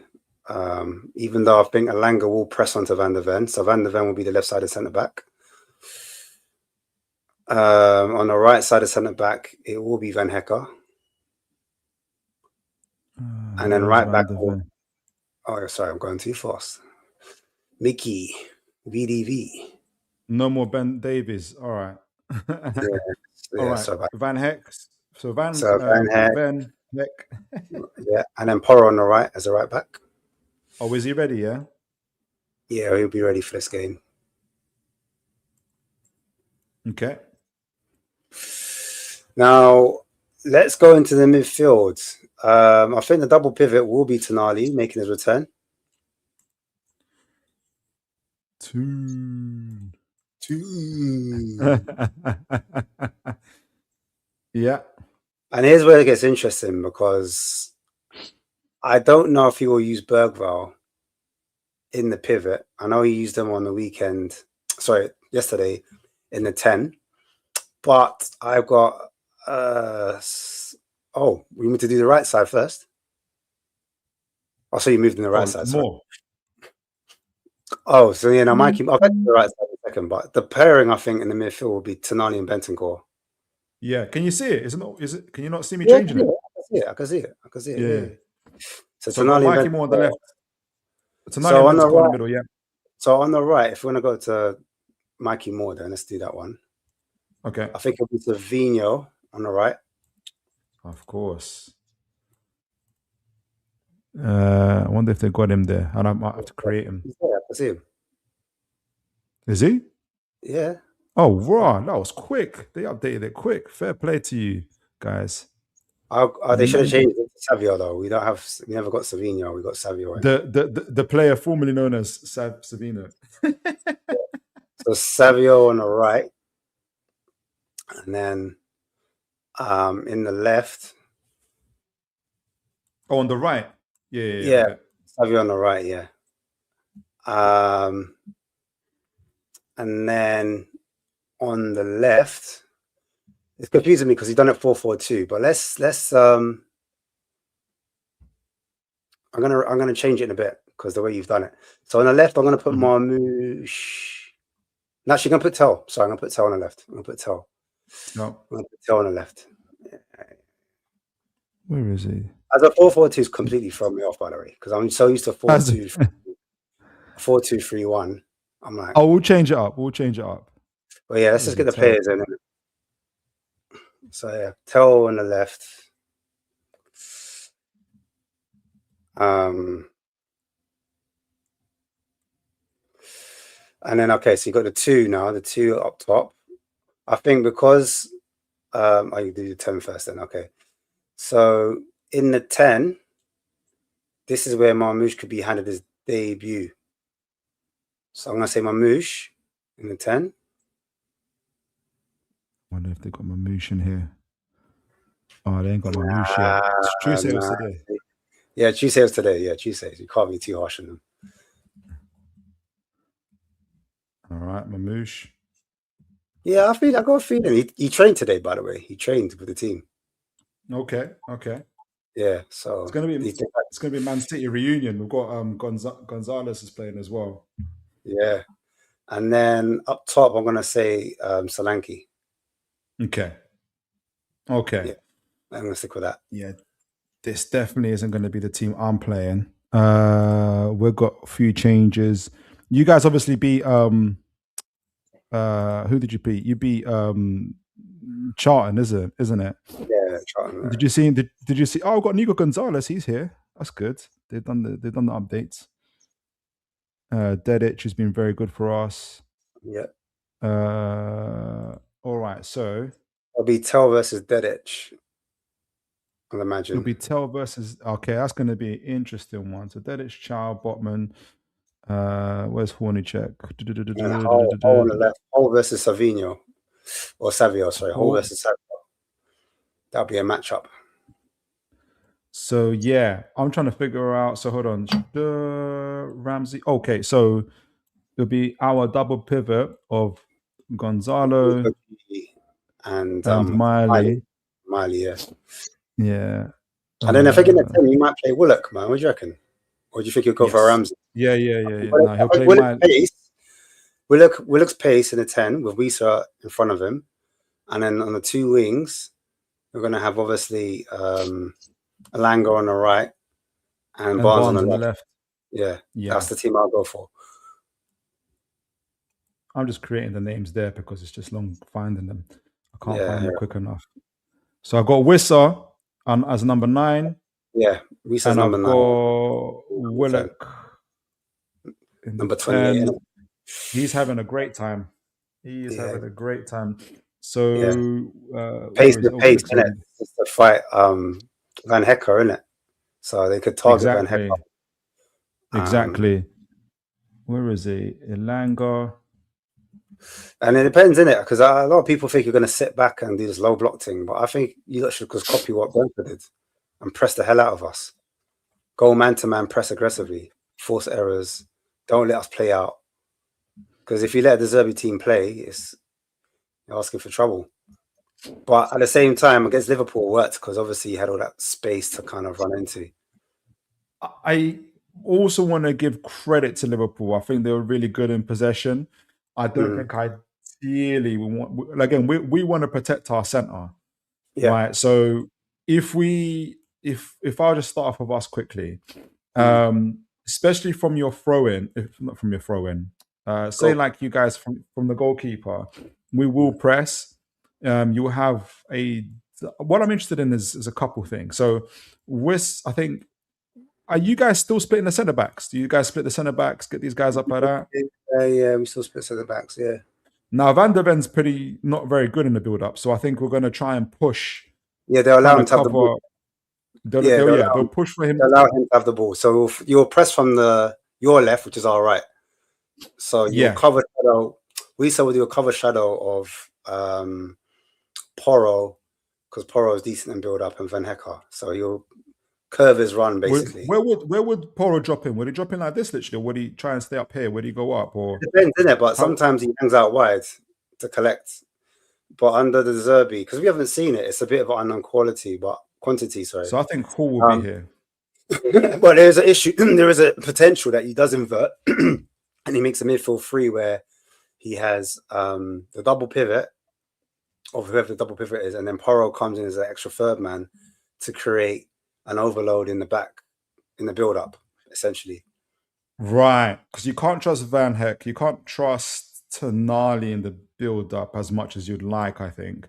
So so that guy will be locked off. They're going to cut the pitch in half and lock off that entry into Porro or into Van Hecker, because they're the two main build-up guys, isn't it?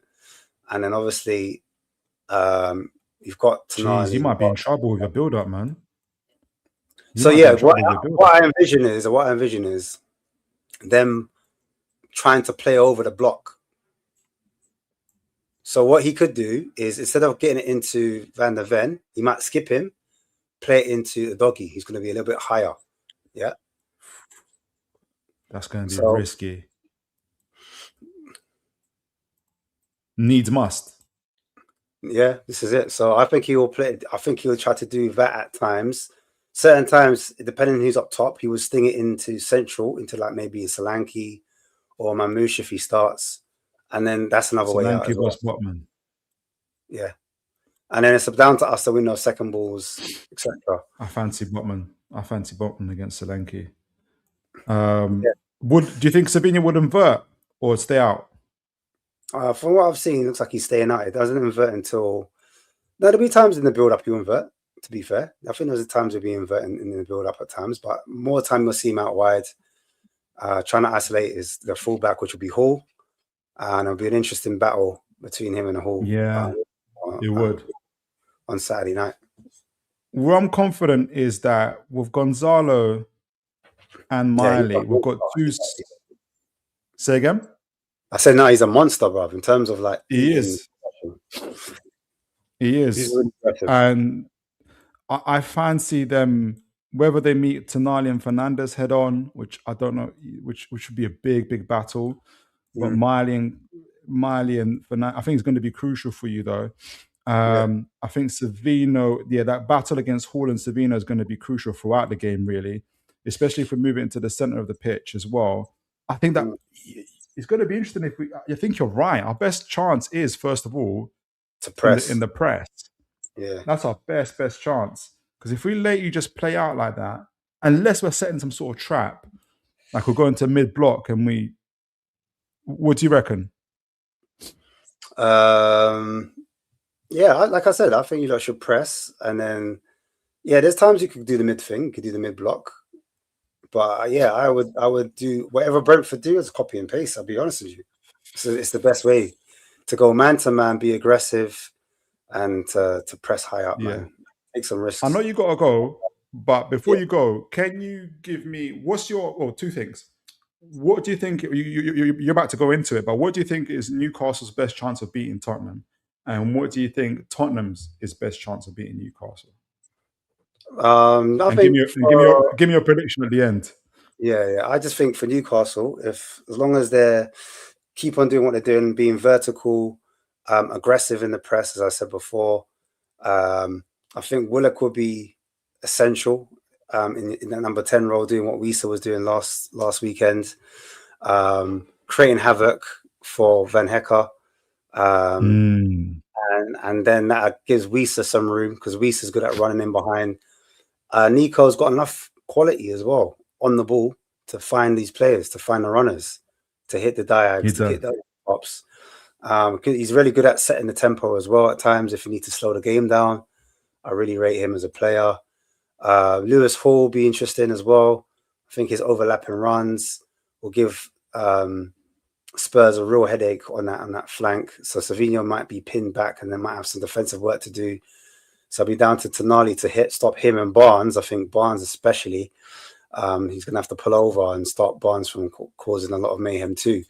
Those are the main positions. I'm not too worried about Elanga and Udogie. I think Udogie's got enough physicality and pace about him. He should be fine there. If it was Robertson, though, it'll be a different conversation. Yeah, you know that one. If Tell starts, I think it's 50-50. I don't know what Tell I'm going to see because although he was probably one of the better players against Brentford, he can be limited at times when he takes on his man 1v1 in terms of like predictability. He hasn't got like a lot of skills in his toolbox, if that makes sense. Yeah. Like, yeah, that's what I mean by predictable, not to like throw shade on Tell in that sense, but the best thing about Tell is his striking ability. But I think sometimes, again, he has got no disguise on his shot. That's something I think he needs to refine because a lot of the type of shots he takes always hits a body, you know? So he needs to find better pockets, just receiving the half space. He's been a lot better out wide this season, even though it's one game, just in preseason in general. But he just needs to do a little bit more to get into the game. And when his chance comes, he needs to take it. So I think out the forwards, he's probably the weakest. Solanke can go missing in games as well. He can be like non-existent. So that can be a worry. But we've got Marmoush. He's got an incredible record against you guys. He does. And I think the relationships, we're not talking about that relationship enough between him and Savinho. They had a really good relationship between each other. And Marmoush used to play with Mickey van der Ven at Wolfsburger, so they know each other from there as well in Germany. So there's a few relationships that haven't been spoken among the fan base, really, that people don't know about, which could be a bit of a difference, depending on if Marmoush starts. Because this is me theorizing if he does start. I don't know if he will start. He might be on the bench. Was he involved in the preseason? Do you think he starts, or do you think Marmoush, he's involved in preseason? He was scoring in the preseason. He scored for Man City in preseason. Yeah, he scored. I think he scored 2 goals. I watched him. He looked bright. Back post and around the penalty spot, he scored. So yeah, Marmoush looks fine. And he trained as well, as I said before. And also another player I haven't spoke about, which he's not on, who, if we were to copy and paste your kind of role with Wisa and what he does and kind of change the number 10, would be Kudus. I think Kudus driving, breaking lines, breaking down low blocks would free up the room for Savinho, or even if it was Marmoush out wide, for example. I know he's not a left winger, but he just gives room for a lot of players in his pockets or in the wide areas because he can take on in his the midfielder.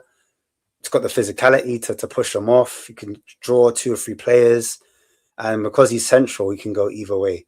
So he could be the jack in the pack, bro. I'll be honest. He could be the joker no one saw coming. Yeah, interesting. Man. Oh yeah, the scoreline. I don't want to predict my team to lose, so I'm not going to. I've had to learn that this year. I actually predicted us to lose to Liverpool. So yeah, they don't like that. So no, I'm going to go for a score draw, 2-2. But as I said, I don't think Spurs are up and running to maybe like 4 or 5 games. You'll see the best of us, and we've got everyone in gelling together. Relationships on the pitch for me matter. We've got a whole new midfield together, so they kind of need to bed in. We still concede. That's the problem with Spurs. We still concede. We're vulnerable in it to goals, and the Zerbi's teams have been known to. So even though I know as a manager and as a team, you don't like to concede goals. It is what it is. We like to be on the attack on the front foot, and with that, you allow yourself to be open. I was going to go for a score draw as well. I've changed my mind slightly just because I just think if we have a bright start and we go ahead, we might the momentum might go. Yeah, we might quieten the stadium down. It might cause a little bit more problems. But Savinho, Marmoush all worry me. But I wonder if we can keep you guys on the back foot. And you think about energy, who can come off.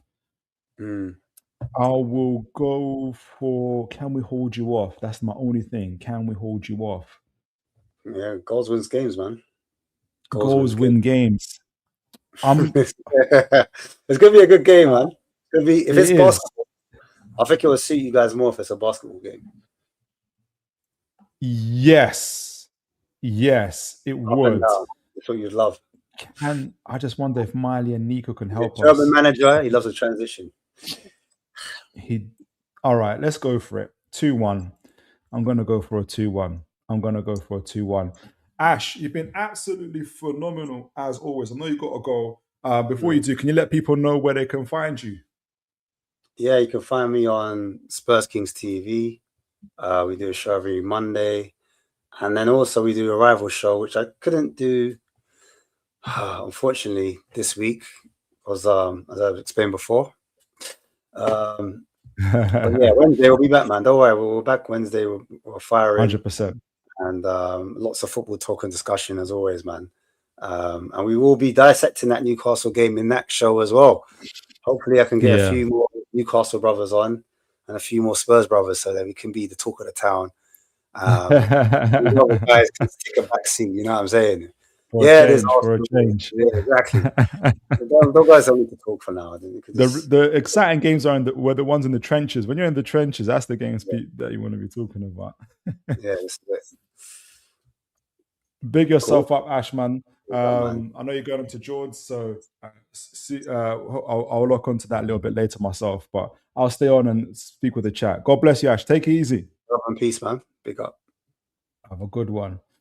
Well, big up to the chat. You guys have been ringing off.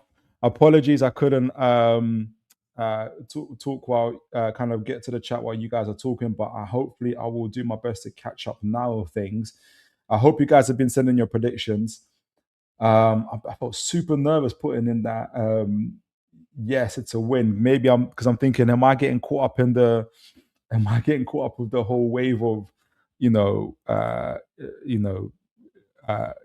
unbeaten and everything else? I don't know. Maybe I'm just being a fan essentially. But send in your predictions, guys. Let me know what you guys think. Let me know where you think the game is heading to. Let's see what you guys are saying in the chat. Robert Jones says, my honest opinion, they need a technical six, like a Jorginho, where passing space and reading. Yeah, that's a good call, actually. Tempo setting, attributes are in the top 90 percentile. Tonali and Fernandez can be the box-to-box or double pivot. Yeah, at the moment, I think it's going to be Fernandez is going to be that Jorginho pivot, but I know what you mean. They need another one. I really don't know how this 100 million for Tonali is going to work for them at this moment in time. And I don't say that as like, his ex-player, I hope it doesn't work out type of thing. I just don't know how it's, Ash talked about it, in a De Zerbi system where he wants technical players. How's Tonali going to work in that? Wobblejog says, Kinky and Horny as goalkeepers, this game is rated R content at this point.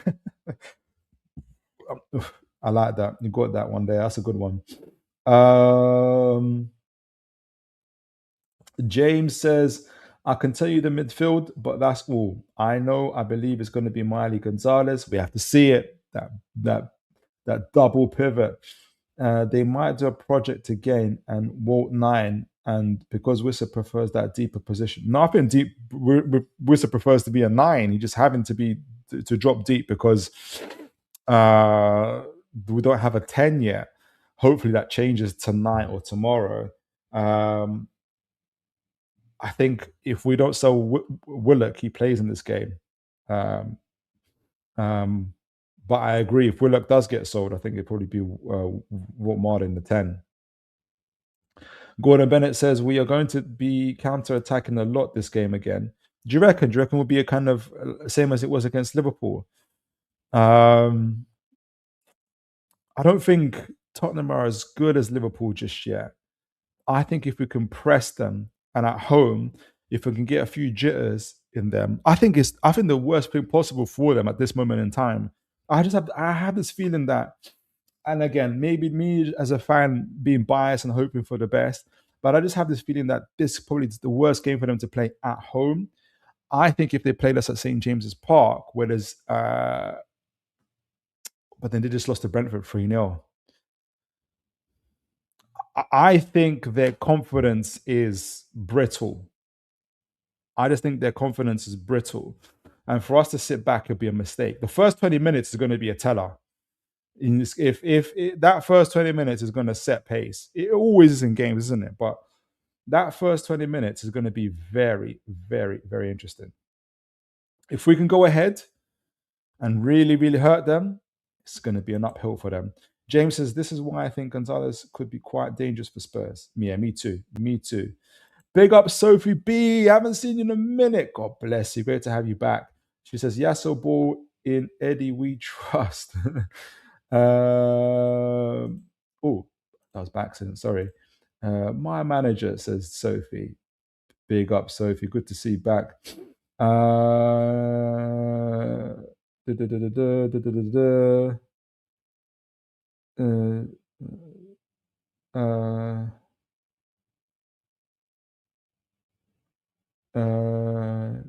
Doing a bit of a different channel, but we'll do. Sophie says Phil and his mate, the owl guy. Who? Mitch. Ain't hearing it. Big up, Sophie. Where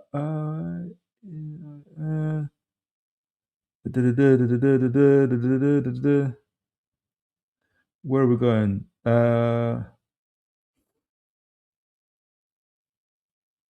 Where is it? Where is it? Where is it?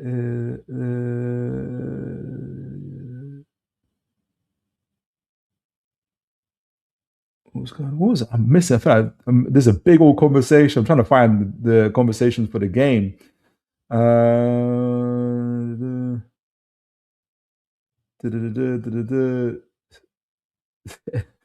Sophie, you're on fire here. Jeez Louise. Robert says, big up Robert, man. God bless you. Says, Elanga will be feasting. I'm going 3-1 Newcastle. I love that. Ash said that if Udogie plays, he fancies him to win his battles against Elanga. Let me know what you think about it, Robert, if you're still here.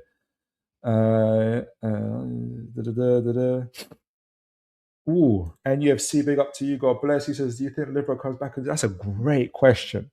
Great question. I don't know. He wasn't even available for the League Cup game. I think they're taking their time with him. I was going to, and in terms of Dedic and Livra, I was going to make a cheeky post to say, I heard Tino is the rotation for Dedic. I think Yaisler, remember, Dedic is, I think Yaisler is open to one of them. Both of them are his profile of player. Obviously, he's played with Dedic before and he brought him over here, but he's going to be open to that. He's got two good right backs for a change. Well, not for a change because Trippier was great, but I mean like two young right backs to choose from. I wish we had two left backs to choose from as well. That'd be phenomenal.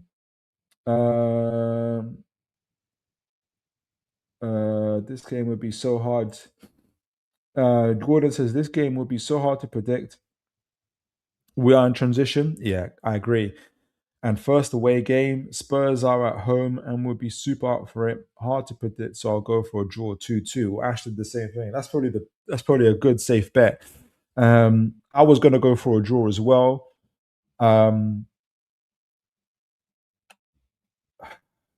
Yeah, I'm just thinking about momentum, and I'm just thinking about Spurs mentality. I think they've got a little bit more. We're both teams are in transition. I just think that they've got a little bit more to do than us. Warber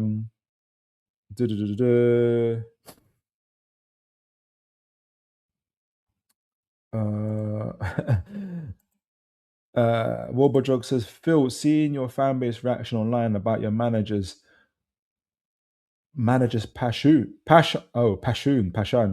and this new set piece Chelsea coach makes me happy, to be honest. I'll have to see Arteta touchline behavior slander anymore. We're all hypocrites, isn't it? We're all hypocrites. Sophie says, my guy, you didn't give me an explanation to keep Eddie Howe, but proceed to say this manager is better. I watch. Are you guys still talking? Are you guys still? Are you talking to me, Sophie? Are you talking amongst yourself? I feel like I'm. I don't know if I can't tell if you guys in the middle of a conversation talking to me. Let me know if you're talking to me, and I'll answer you. Robert says Udogi ain't all that. Oh, it says yeah. I am talking. I am talking to. Okay, so what did you say? I'm my guy. You didn't give me an explanation to keep Eddie Howe, but proceed to say this manager is better. I don't recall. Well, I don't know. Great to have you back, Sophie. By the way, I feel that the energy is on fire, mad aggressive, which I don't get why.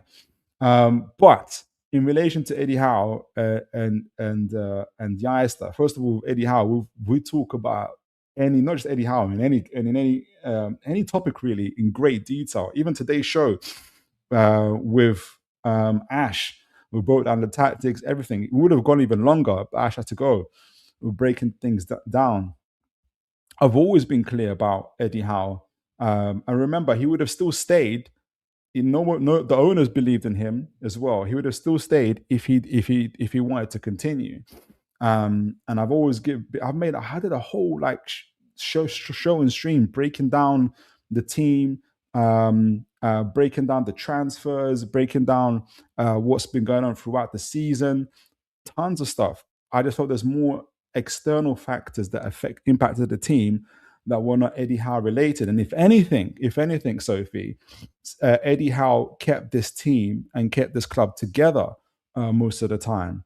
We had 3 transfer windows with no first team players.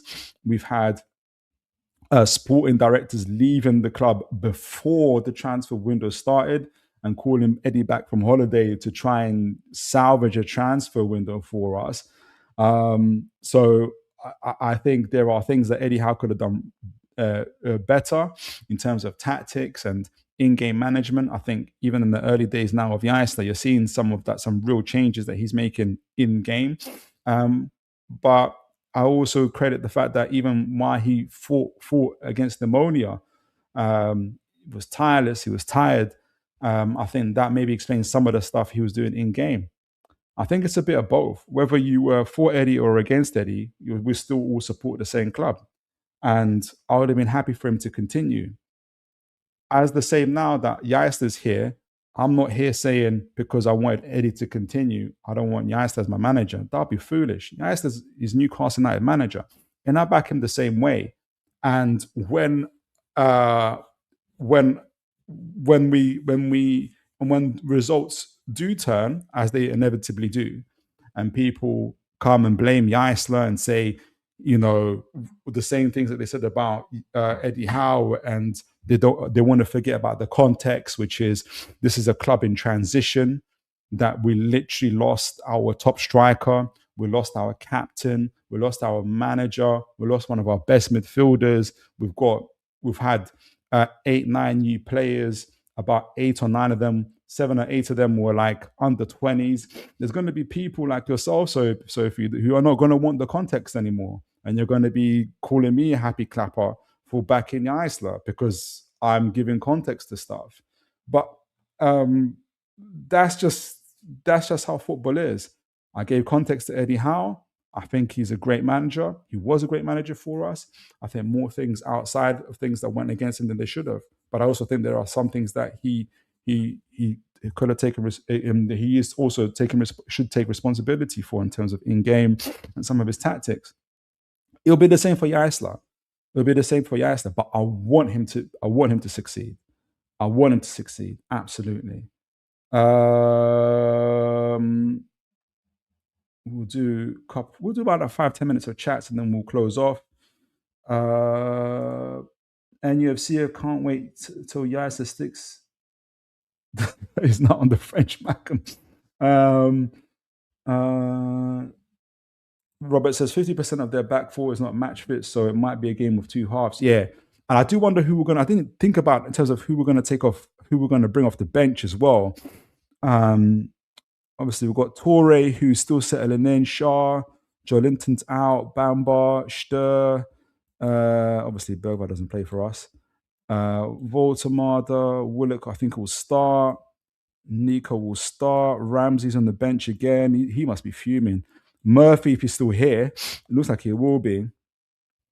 I don't know who's going to be on their bench as well. I think that's going to make a difference. It's going to be like a whole. Everyone's going to be getting used to each other.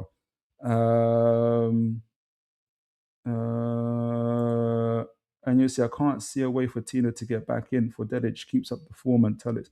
Well, that's how it should be. Hopefully, Dedic is playing so well, then that's the case, and hopefully that raises what's the name? That raises Tina's performance as well. Sophie says, "Don't lie, I watch." I'm not lying though, Sophie. Like, I don't know. You can literally go on to the show. You must not watch all the shows because there's literally whole shows dedicated to talking about Eddie Howe and where we're at. And we did a whole review show and everything. There's tons. But you disrespected. I didn't disrespect it. I just didn't agree with it. I didn't disrespect your opinion. I disagreed with it. And we've got tons of people on the show who also wanted Eddie Howe out and they still come here. Like, it's the main thing that we all want is I want Newcastle to dominate for years and years and years and win trophies. I don't care who's in charge. I don't care who the manager is or who the players are. I want Newcastle to dominate the league, dominate Europe, and that's it. I really don't care who's in charge. James says, me and Phil always been in the middle. We talk about everything. We talk about situation points and true evidence. You might not think Craig can give you a good evidence, but he is a useful source. Okay, guys, sorry, I've got into conversation there. Sorry. He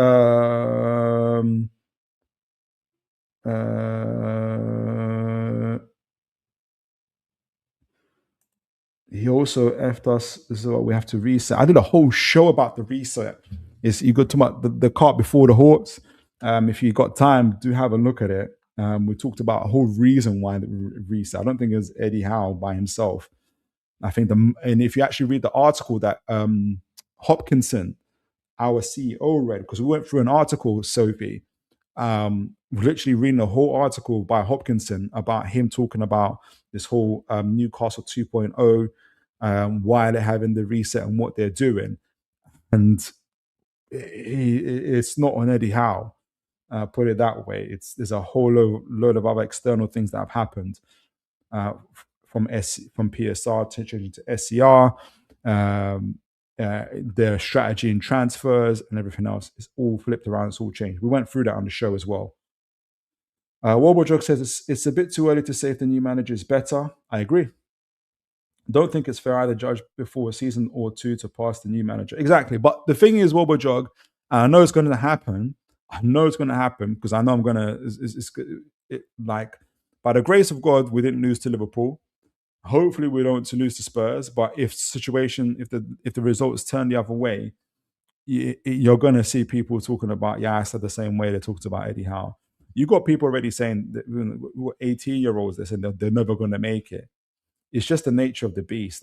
I'm slowly beginning to accept it. I will be called a happy clapper for in those tough times saying, no, we have to saying what you're saying, which is we have to give him time. This is a club in transition, and but I will accept the fact that I'll be called a happy clapper and all these other stuff. James says between the report, okay, he's going to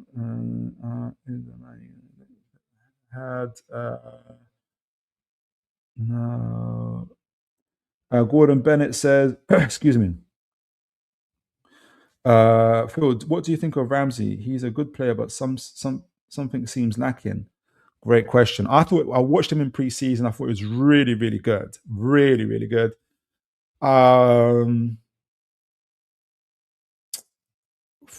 It's so interesting that Yasta didn't play Ramsey in the Liverpool game, and he went with Sean Sturr and Miley. And I think there's a couple of reasons. I'm going to answer the question directly. What you're talking about, Ramsey, Bennett, is that because I have to kind of maybe I'm just putting my thinking around this. Is that Ramsey's not a 6, Sturr is. Ramsey's kind of a little bit better, kind of advancing and going up. But Miley and Sturr, I think what he weighed up was that Miley and Sturr have a better chemistry. Sturr's is perhaps a little bit better in the 6. And that's why he chose Ramsey. It was a huge call to make. a 20-year-old and 18-year-old over a seasoned Premier League 24-year-old in Ramsey is a huge risk. But he did it, and it paid off results-wise. All of the performances I thought were good as well. Now that Nico González is here, Gordon, Ramsey doesn't have a chance. Which I think will happen if the Nico that played for City and Porto and Barcelona, I don't think Ramsey has a chance. I think Ramsey is a really good player. I wonder if he can advance his game from an 8 to a 10, or at least be useful in those areas. It's going to be interesting how this develops. But there's so much of the season to go. I'm still surprised, but I understand, and it made sense why he didn't play in Liverpool game.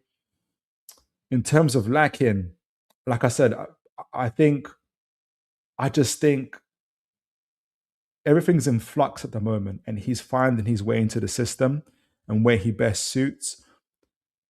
At the moment, he's in that category of he's better as an advanced 8 in the back 3. So he's like an Eddie Howe player in that area, in that situation. And now he's finding his way, to be honest. But I think he can. I think he can work his way back in the team. I don't know if I answered your question, Gordon, but I feel like I went around the houses a little bit there. But maybe it's just not a simple thing to answer. Robert says, much love from South Africa. Phil, God bless you, Robert. I don't know you from South Africa. Big up to South Africa. We've got somebody else as well from South Africa. NUFC 1997 says, I wanted to how out, but still come here where I think how was bad last season would have sacked him after first up. Yeah, exactly. And you're all, the main thing is that so long, everybody here wants Newcastle to succeed. I honestly don't mind whether it's Howe, Yaisla, the next manager. I just want domination for Newcastle.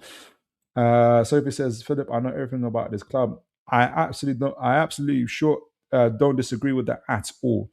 But I think knowing a club and having a different opinions, which we do, just means the difference is more than you. Perhaps you do, Sophie. Perhaps you do, and maybe one day I'll come round to your way of thinking. But at this moment in time, I just think we have just a difference in opinion. Ozzy Ange says, hello, commander of the channel.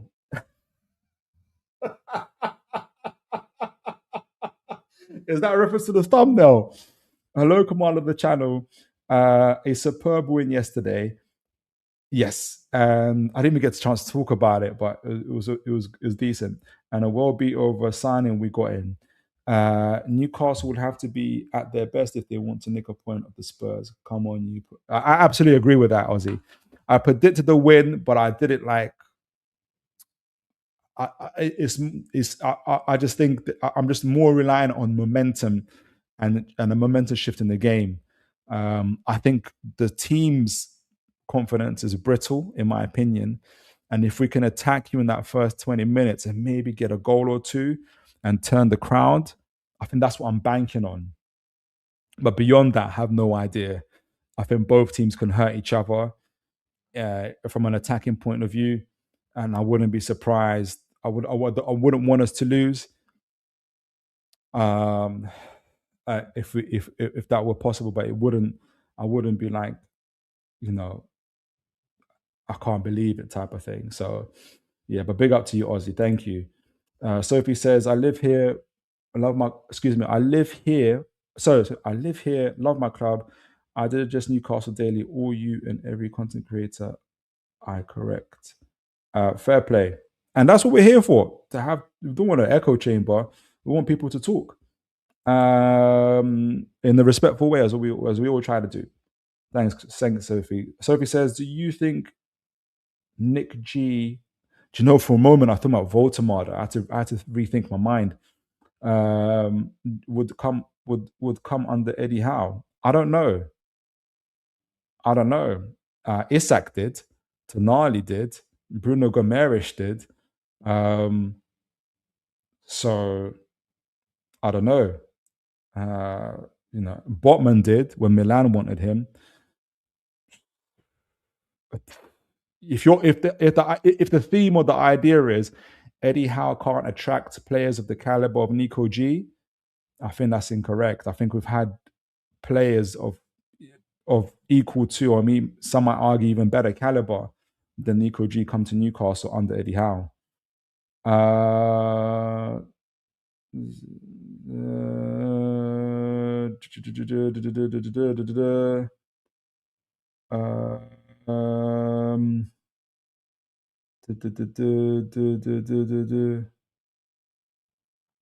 Where is it?